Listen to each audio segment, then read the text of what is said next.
How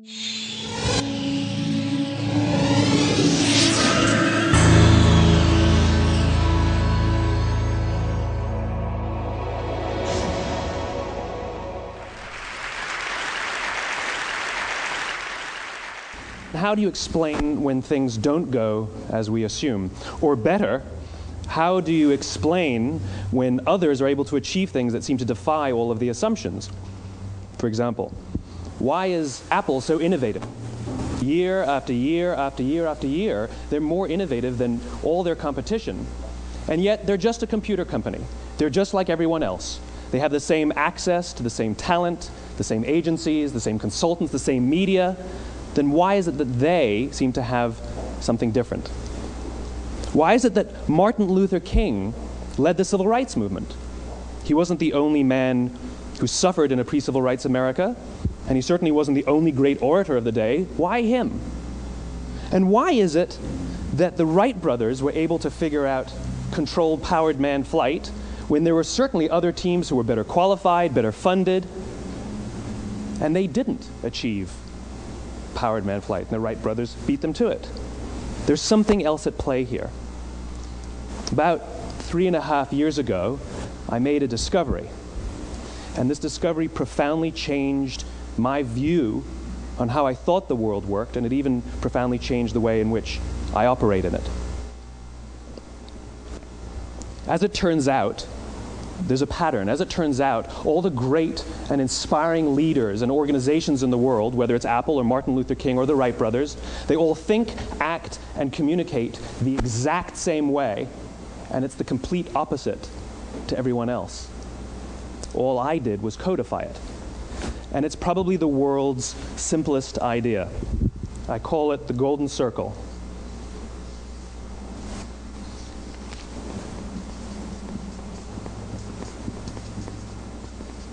Why, how, what? This little idea explains why some organizations and some leaders are able to inspire where others aren't. Let me define the terms really quickly. Every single person, every single organization on the planet knows what they do, 100%. Some know how they do it, whether you call it your differentiating value proposition or your proprietary process or your USP. But very, very few people or organizations know why they do what they do. And by why, I don't mean to make a profit. That's a result. It's always a result. By why, I mean what's your purpose? What's your cause? What's your belief? Why does your organization exist? Why do you get out of bed in the morning? And why should anyone care? Well, as a result, the way we think, the way we act, the way we communicate is from the outside in. It's obvious. We go from the clearest thing to the fuzziest thing. But the inspired leaders and the inspired organizations, regardless of their size, regardless of their industry, all think, act, and communicate from the inside out. Let me give you an example.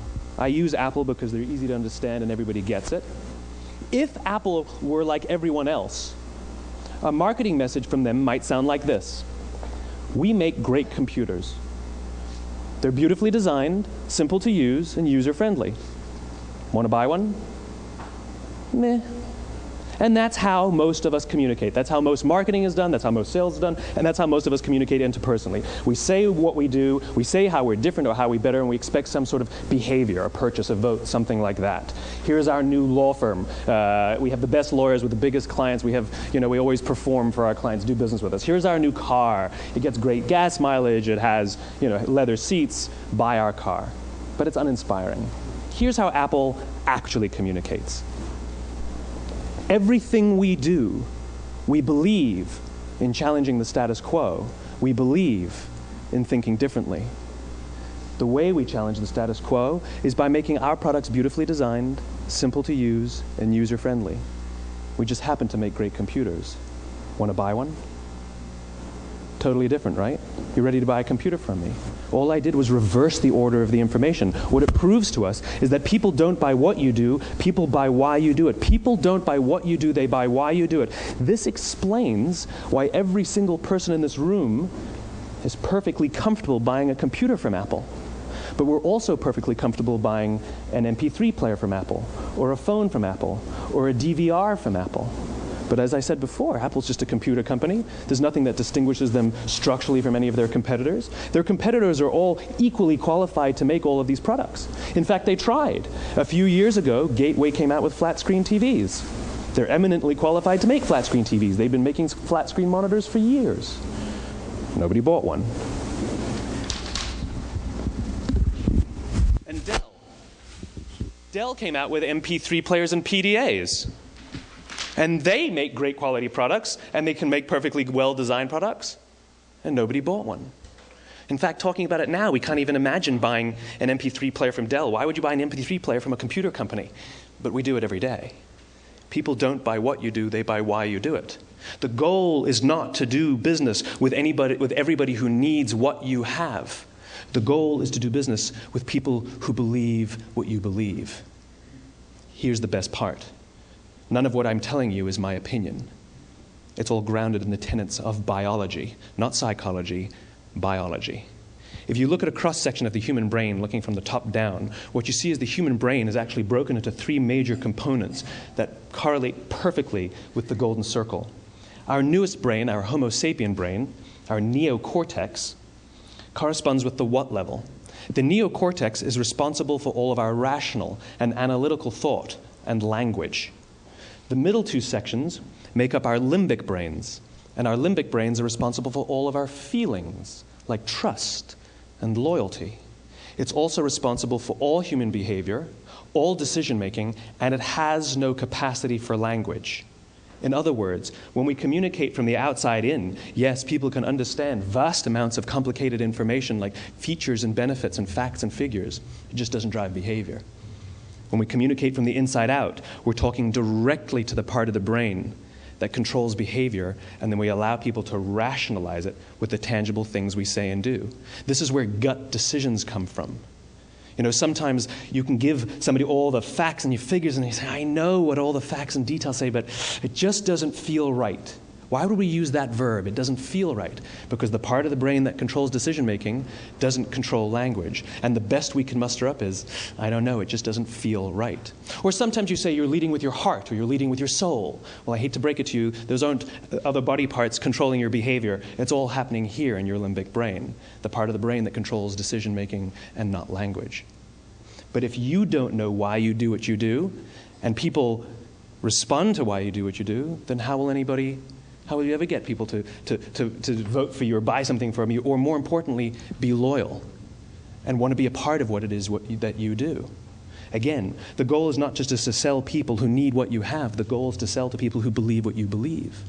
The goal is not just to hire people who need a job. It's to hire people who believe what you believe. I always say that, you know, there's if you hire people just because they can do a job, they'll work for your money. But if you hire people who believe what you believe, they work for you with blood and sweat and tears. And nowhere else is there a better example of this than with the Wright brothers. Most people don't know about Samuel Pierpont Langley. And back in the early 20th century, the pursuit of powered man flight was like the dot-com of the day. Everybody was trying it. And Samuel Pierpont Langley had what we assume to be the recipe for success. I mean, even now, you ask people, why did your product or why did your company fail? And people always give you the same permutation of the same three things. Undercapitalized, the wrong people, bad market conditions. It's always the same three things. So let's explore that. Samuel Pierpont Langley was given $50,000 by the War Department to figure out this flying machine. Money was no problem. He held a seat at Harvard and worked at the Smithsonian and was extremely well connected. He knew all the big minds of the day. He hired the best minds money could find, and the market conditions were fantastic. The New York Times followed him around everywhere, and everyone was rooting for Langley. And how come we've never heard of Samuel Pierpont Langley? A few hundred miles away in Dayton, Ohio, Orville and Wilbur Wright. They had none of what we consider to be the recipe for success. They had no money. They paid for their dream with the proceeds from their bicycle shop. Not a single person on the Wright brothers' team had a college education, not even Orville or Wilbur. And the New York Times followed them around nowhere. The difference was Orville and Wilbur were driven by a cause, by a purpose, by a belief. They believed that if they could figure out this flying machine, it'll change the course of the world. Samuel Pierpont Langley was different. He wanted to be rich, and he wanted to be famous. He was in pursuit of the result. He was in pursuit of the riches. And lo and behold, look what happened. The people who believed in the Wright brothers' dream worked with them with blood and sweat and tears. The others just worked for the paycheck. And they tell stories of how every time the Wright brothers went out, they would have to take 5 sets of parts because that's how many times they would crash before they came in for supper. And eventually, on December 17th, 1903, the Wright brothers took flight. And no one was there to even experience it. We found out about it a few days later. And further proof that Langley was motivated by the wrong thing, the day the Wright brothers took flight, he quit. He could have said, "That's an amazing discovery, guys, and I will improve upon your technology." But he didn't. He wasn't first. He didn't get rich. He didn't get famous. So he quit. People don't buy what you do, they buy why you do it. And if you talk about what you believe, you will attract those who believe what you believe. Well, why is it important to attract those who believe what you believe? Something called the law of diffusion of innovation. And if you don't know the law, you definitely know the terminology. The first 2.5% of our population are our innovators. The next 13.5% of our population are our early adopters. The next 34% are your early majority, your late majority, and your laggards. The only reason these people buy touch-tone phones is because you can't buy rotary phones anymore. We all sit at various places at various times on the scale, but what the law of diffusion of innovation tells us is that if you want mass market success or mass market acceptance of an idea, you cannot have it until you achieve this tipping point between 15 and 18% market penetration, and then the system tips. And I love asking businesses, what's your conversion on new business? And they love to tell you, oh, it's about 10%, proudly. Well, you can trip over 10% of the customers. We all have about 10% who just get it. That's how we describe them, right? That's like that gut feeling, oh, they just get it. The problem is, how do you find the ones that just get it before you're doing business with them versus the ones who don't get it? So it's this here, this little gap, that you have to close, as Geoffrey Moore calls it, crossing the chasm. Because you see, the early majority will not try something until someone else has tried it first. And these guys, the innovators and the early adopters, they're comfortable making those gut decisions. They're more comfortable making those intuitive decisions that are driven by what they believe about the world and not just what product is available. These are the people who stood online for 6 hours to buy an iPhone when they first came out, when you could have just walked into the store the next week and bought one off the shelf. These are the people who spent $40,000 on flat-screen TVs when they first came out, even though the technology was substandard. And by the way, they didn't do it because the technology was so great. They did it for themselves. It's because they wanted to be first. People don't buy what you do, they buy why you do it. And what you do simply proves what you believe. In fact, people will do the things that prove what they believe. The reason that person bought the iPhone in the first 6 hours, or stood in line for 6 hours, was because of what they believed about the world and how they wanted everybody to see them. They were first. People don't buy what you do, they buy why you do it. So let me give you a famous example, a famous failure and a famous success of the law of diffusion of innovation. First, the famous failure. It's a commercial example. As we said before a second ago, the recipe for success is money and the right people and the right marketing conditions, right? You should have success then. Look at TiVo. From the time TiVo came out about 8 or 9 years ago to this current day, they are the single highest quality product on the market. Hands down, there is no dispute. They were extremely well-funded. Market conditions were fantastic. I mean, we use TiVo as a verb. I TiVo stuff on my piece of junk Time Warner DVR all the time. But TiVo is a commercial failure. They've never made money. And when they went IPO, their stock was at about $30 or $40 and then plummeted, and it's never traded above 10. In fact, I don't think it's even traded above 6, except for a couple of little spikes. Because you see, when TiVo launched their product, they told us all what they had. They said, we have a product that pauses live TV, skips commercials, rewinds live TV, and memorizes your viewing habits without you even asking. And the cynical majority said, we don't believe you, we don't need it, we don't like it, you're scaring us. What if they had said, if you're the kind of person who likes to have total control over every aspect of your life, boy, do we have a product for you. It pauses live TV, skips commercials, memorizes your viewing habits, etc., etc. People don't buy what you do, they buy why you do it, and what you do simply serves as the proof of what you believe. Now let me give you a successful example of the law of diffusion of innovation. In the summer of 1963, 250,000 people showed up on the Mall in Washington to hear Dr. King speak. They sent out no invitations, and there was no website to check the date. How do you do that? Well, Dr. King wasn't the only man in America who was a great orator. He wasn't the only man in America who suffered in a pre-civil rights America. In fact, some of his ideas were bad. But he had a gift. He didn't go around telling people what needed to change in America. He went around and told people what he believed. I believe, I believe, I believe, he told people. And people who believed what he believed took his cause and they made it their own, and they told people. And some of those people created structures to get the word out to even more people. And lo and behold, 250,000 people showed up on the right day, on the right time to hear him speak. How many of them showed up for him? 0. They showed up for themselves. It's what they believed about America that got them to travel on a bus for 8 hours to stand in the sun in Washington in the middle of August. It's what they believed, and it wasn't about black versus white. 25% of the audience was white.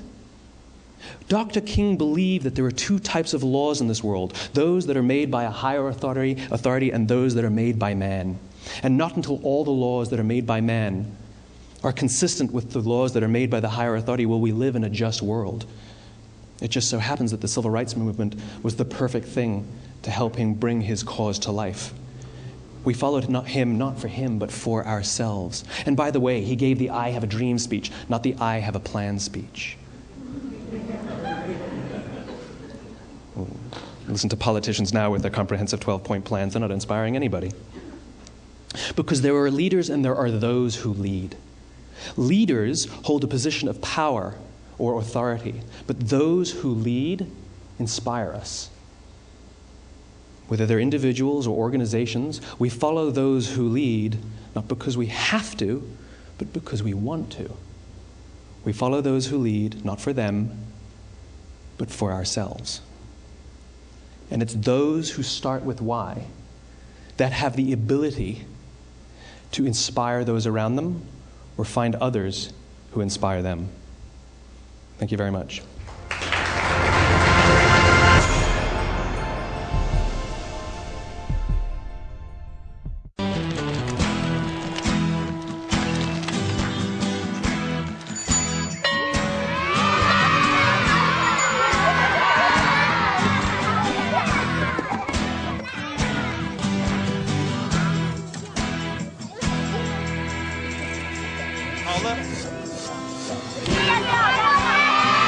Sharing.